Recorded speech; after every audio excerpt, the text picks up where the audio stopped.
여러분 안녕하십니까? 포항 MBC 뉴스데스크입니다. 제22회 국회의원 선거가 40여일 앞으로 다가왔습니다. 이제 곧 후보들의 공약과 정보가 담긴 공보물도 집집마다 전달될 텐데요.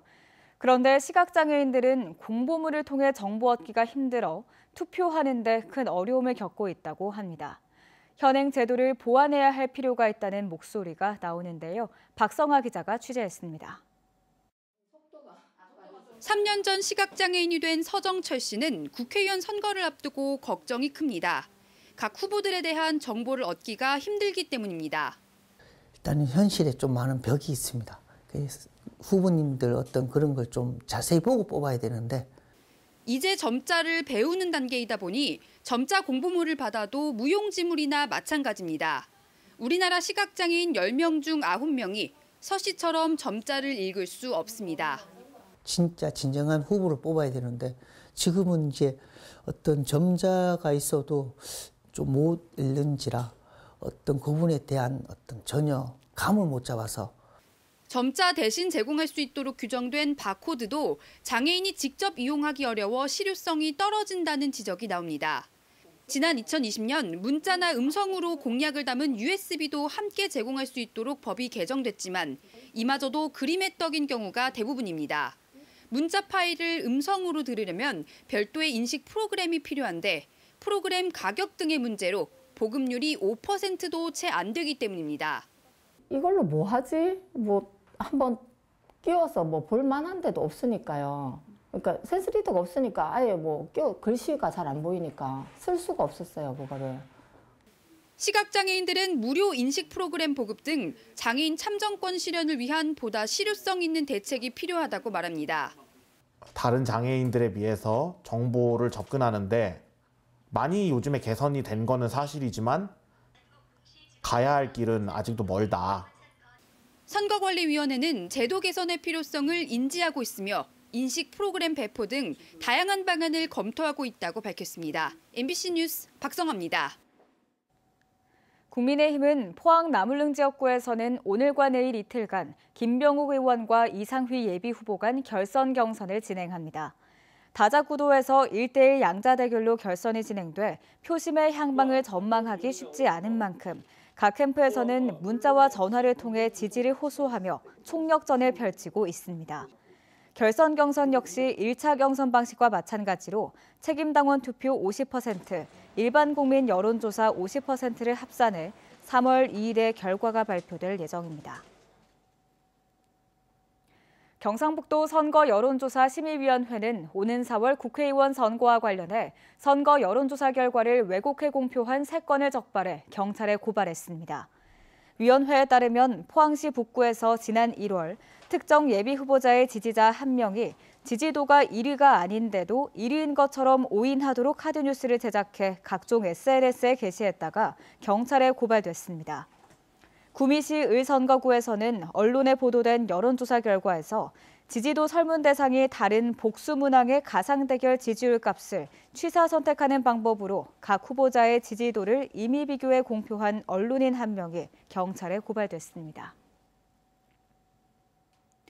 겨울 날씨 따뜻한가 싶더니 간헐적으로 한파가 찾아오고 최근에는 2주째 눈비가 내리는 등 널뛰고 있습니다.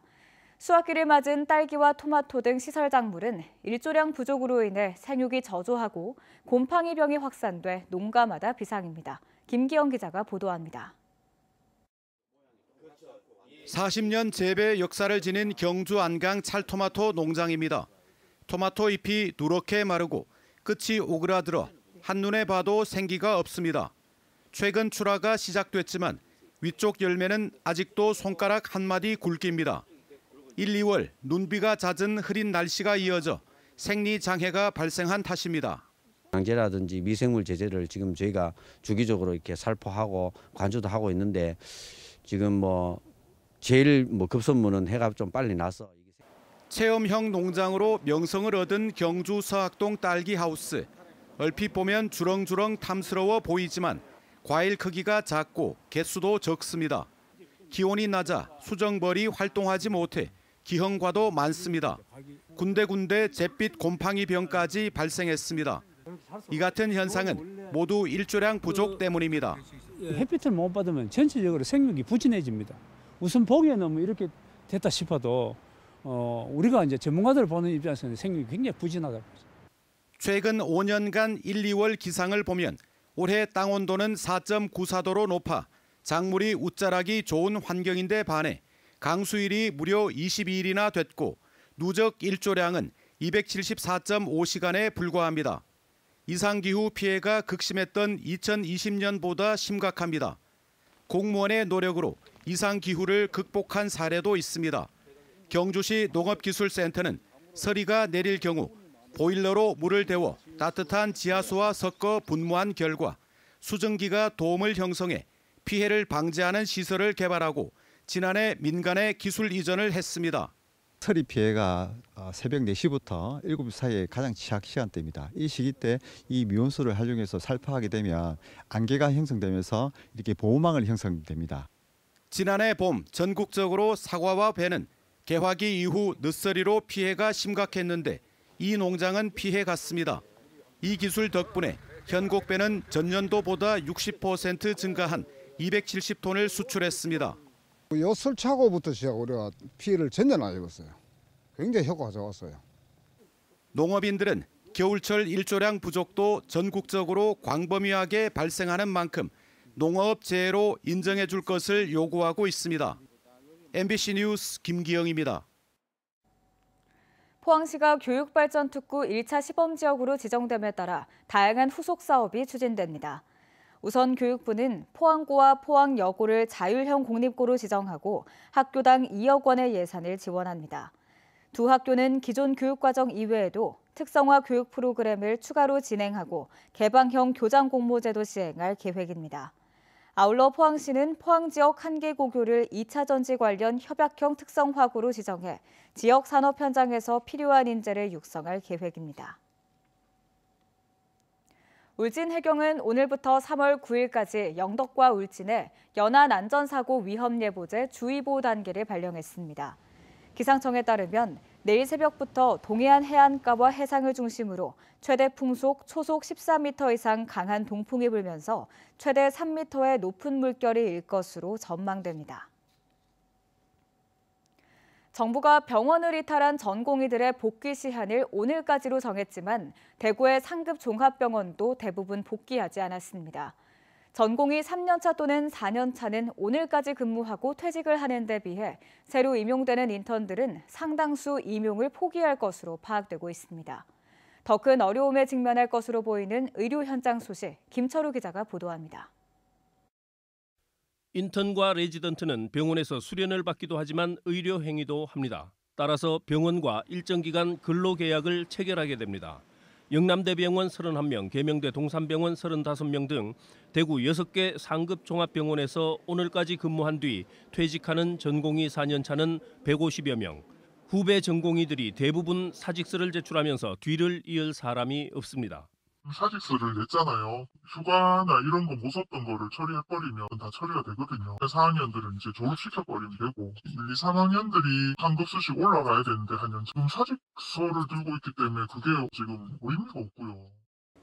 새로 충원할 인턴 200여 명은 아직까지 얼마나 임용을 포기했는지조차 정확하게 파악이 되지 않고 있습니다. 다만 대부분 임용을 포기할 것으로 병원들은 보고 있습니다. 이분들이 대부분 안 들어온다고 지금 거의 얘기가 나오는 것 같은데. 복귀 시한을 앞두고 한두 명씩 복귀하는 전공의가 있다고는 하지만 의료 공백을 메우기는 역부족입니다. 정부는 의료 현장에 복귀하고 있지 않은 전공의들을 상대로 사법 절차를 진행할 태세지만 전공의들의 반응은 냉담하기만 합니다. 환자나 보호자들은 물론 병원의 선배 의사들도 전공의들이 복귀해서 파국은 면하기를 바라지만 사태는 점점 악화 일로로 치닫고 있습니다. MBC 뉴스 김철우입니다. 포항 MBC 시사날이 잠시 뒤 9시부터 시행 2년을 맞은 중대재해처벌법의 실효성과 개선점에 대해 짚어봅니다. 서울과기대 안전공학과 정진우 교수와 권태용 노무사가 출연해 5인 이상 50인 미만 사업장으로의 확대 시행을 두고 여야, 경영계, 노동계 간의 갈등 해소 방안도 모색합니다. 경상북도는 경북문화관광공사 신임 사장에 김남일 전 포항시 부시장을 임명했습니다. 임기는 오는 2027년 2월 27일까지 3년입니다. 김남일 사장은 공직 생활을 바탕으로 열린 경영과 청렴 경영을 추진하고 경북의 인문산수를 연계한 새로운 문화관광 전략을 수립해 경북 문화관광의 50년을 열 수 있도록 노력하겠다고 밝혔습니다. 포항시는 국제 로터리 3630 지구 클럽과 취약계층 틀니 및 브릿지 시술 비용을 지원하는 업무 협약을 맺었습니다. 로터리 클럽은 지역 내 취약계층 600여 명의 틀니 브릿지 시술 비용 3억 9천만 원을 지원하기로 했으며 오는 3월부터 거주지 읍면동 행정복지센터를 통해 시술 의료비 지원을 신청할 수 있습니다. 만 65세 이상 의료급여 수급자 및 차상위 본인 부담 경감 대상자가 우선 추천되며 추천된 대상자는 추가 심사를 거쳐 최종 대상자로 확정됩니다. 포항 스틸러스 U18 포항제철고가 오늘 광양 공설운동장에서 열린 제25회 백운기 전국 고교축구대회에서 우승을 차지했습니다. 포철고는 안양공고, 보인고 등 강호들을 잇따라 물리치고 결승에 올라 승부차기 접전 끝에 FC서울 U18 오산고를 물리치고 우승컵을 들어올렸습니다. 포철고는 2022년 부임한 포항 스틸러스 출신 황지수 감독의 지도 아래 고교 최강팀으로 명성을 떨치고 있습니다. 에코프로가 일본과 한국에서 개최되는 배터리 행사에 참여해 포항 캠퍼스에 구축한 친환경 설비인 클로즈드 루프 시스템을 공개했습니다. 이 설비는 2차 전지 양극재 생산 과정을 하나의 단지에서 구현한 것으로 버려지던 자원을 다시 수거해 제조 비용을 30% 이상 절감하고 오염물질 배출을 감소시킨 것이 특징입니다. 에코프로는 시스템을 더욱 고도화시켜 제조 비용 절감을 통해 차별화된 글로벌 경쟁력을 확보해 나가겠다고 밝혔습니다.